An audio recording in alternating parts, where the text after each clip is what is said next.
Shalom saudara terkasih, kembali kita berjumpa di dalam Renungan Bina Iman GKI Klase Solo.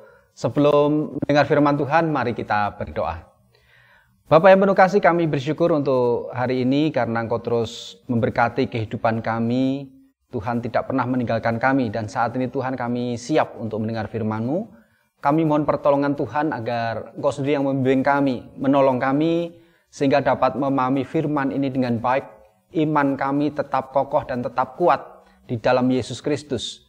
Sehingga kami bisa melakukan firman itu juga dengan hati yang tulus dan dengan iman yang benar. Terima kasih Tuhan, di dalam Tuhan Yesus kami berdoa. Amin. Saudara, banyak sekali orang yang pada posisi tertentu setelah dia naik jabatan atau dia memiliki kekuasaan dan kondisinya sudah nyaman, dia kadang merasa terganggu atau terancam kalau suatu ketika ada orang yang datang dan orang itu memiliki kewibawaan yang lebih baik darinya. Dia pasti juga akan merasa terancam, posisinya bisa turun. Jadi dia tidak akan berpengaruh lagi di dalam kehidupan itu. Dan orang ini biasanya akan berusaha untuk mempertahankan diri, mencari-cari orang baru ini agar orang baru ini tidak bisa bersaing dengannya. Dan itulah yang terjadi dengan Tuhan Yesus. Jadi Tuhan Yesus sebagai seorang rabi yang memiliki pengikut demikian besar dan dia juga mengajar di Bait Allah, memiliki pengaruh yang begitu luar biasa. Sehingga orang Farisi, terutama imam-imam kepala yang ada di Yerusalem, merasa gerah dan posisinya terancam. Dan mereka berusaha untuk menjatuhkan Tuhan Yesus. Mari kita dengar dalam Lukas 20 ayat 1-8 dan kita akan memahami firman ini dengan baik. Lukas 20 ayat 1-8 demikian firman Tuhan. Pada suatu hari ketika Yesus mengajar orang banyak di Bait Allah dan memberitakan Injil, datanglah imam-imam kepala dan ahli-ahli Taurat serta tua-tua ke situ dan mereka berkata kepada Yesus, "Katakanlah kepada kami, dengan kuasa manakah engkau melakukan hal-hal itu? Dan siapa yang memberikan kuasa itu kepadamu?" Jawab Yesus kepada mereka, "Aku juga akan mengajukan suatu pertanyaan kepada kamu. Katakanlah kepadaku, baptisan Yohanes itu dari surga atau dari manusia?" Mereka mempertimbangkannya di antara mereka dan berkata, "Jikalau kita katakan dari surga, ia akan berkata, mengapa kamu tidak percaya kepadanya? Tetapi jikalau kita katakan dari manusia, seluruh rakyat akan melempari kita dengan batu.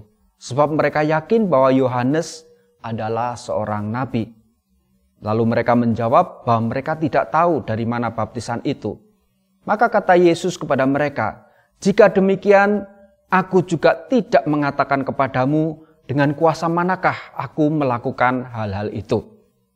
Demikian bacaan firman Tuhan pada saat ini. Saudara, dari perikop ini semakin jelas bahwa imam-imam kepala dan ahli-ahli Taurat, orang-orang Farisi, tua-tua yang ada di situ sampai mendatangi Tuhan Yesus dan mempertanyakan tentang kuasa Yesus karena mereka merasa bahwa kedudukan mereka terancam.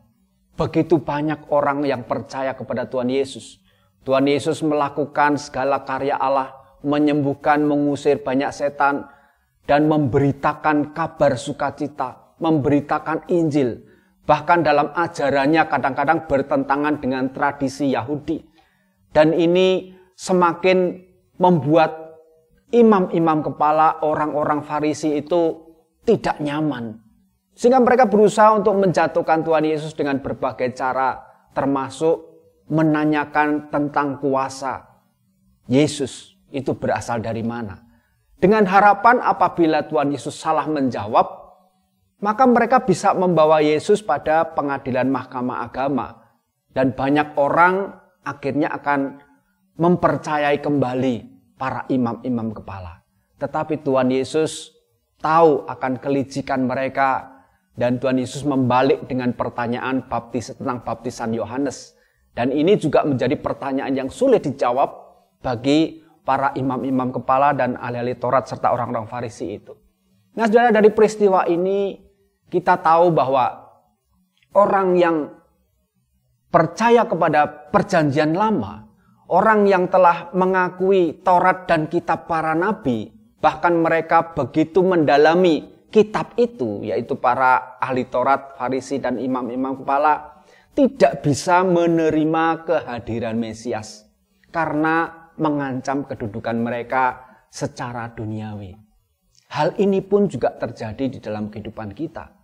Masih ada orang-orang yang tidak rela kedudukannya diancam atau kedudukannya tergeser pada saat mereka mempercayai Tuhan Yesus. Sehingga kadang menempatkan Tuhan Yesus jauh-jauh dari kehidupan mereka. Mereka lebih mempercayai dunia yang membawa mereka pada kesuksesan. Yang mempercayai pada dunia yang menempatkan mereka pada kekuasaan. Tetapi pada saat ada hal-hal baru yang berkaitan dengan hal rohani yang bisa menggeser kehidupan mereka, mereka berusaha untuk memproteksi diri, tidak percaya. Maka dalam kehidupan iman kita pada saat orang-orang pun juga mempertanyakan iman kita, mempertanyakan keyakinan kita akan kehidupan kekal di dalam Yesus Kristus, kita pun juga harus bijak, minta pimpinan Roh Kudus bisa menjawab dengan baik. Karena kalau kita terlibat di dalam perdebatan, itu juga tidak akan menyelesaikan masalah. Tetapi pada saat kita berserah kepada Tuhan, saat ada orang yang bertanya-tanya, seorang yang mempertanyakan kehidupan kita, tentang iman kita, maka kita bisa menjawab dengan bijak. Tuhan yang akan menuntun kehidupan kita, dan kita tidak terlibat pada perdebatan yang justru akan membuat kita terseret pada emosi, jawaban-jawaban yang tidak berhikmat. Untuk ini perlu hikmat Tuhan dan minta pimpinan Roh Kudus. Biarlah melalui kehidupan ini kita belajar dari Tuhan Yesus untuk tidak terjebak pada perdebatan-perdebatan yang justru hanya menimbulkan keributan. Tapi kita harus konsentrasi pada hidup yang terus beriman di dalam Kristus, melakukan firman itu dari ke hari ke hari dengan kasih, dengan baik, dan kita tidak goyah, tetap percaya kepada Kristus. Biarlah kasih setia Tuhan terus melingkupi hidup kita, dan kita hidup sesuai dengan firman Tuhan. Kiranya Tuhan menolong dan memberkati kita semua. Amin. Mari kita berdoa. Kembali Tuhan, kami mengucap syukur kepadamu untuk kasih setiamu. Melalui firman ini Tuhan Yesus telah mengajarkan kepada kami untuk tidak terjebak pada perdebatan-perdebatan yang hanya membuat keributan. Tapi biarlah kami boleh konsentrasi untuk melakukan kehendak Tuhan. Dengan hikmat dan berkat Tuhan, kami bisa melaksanakan kehidupan ini dengan baik. Iman kami tidak goyah dan tetap percaya kepada Kristus. Terima kasih untuk berkat-Mu, untuk firman-Mu ini, dan biarlah kami boleh melakukan di dalam kehidupan sehari-hari. Terima kasih Tuhan, di dalam Tuhan Yesus kami naikkan doa ini. Amin.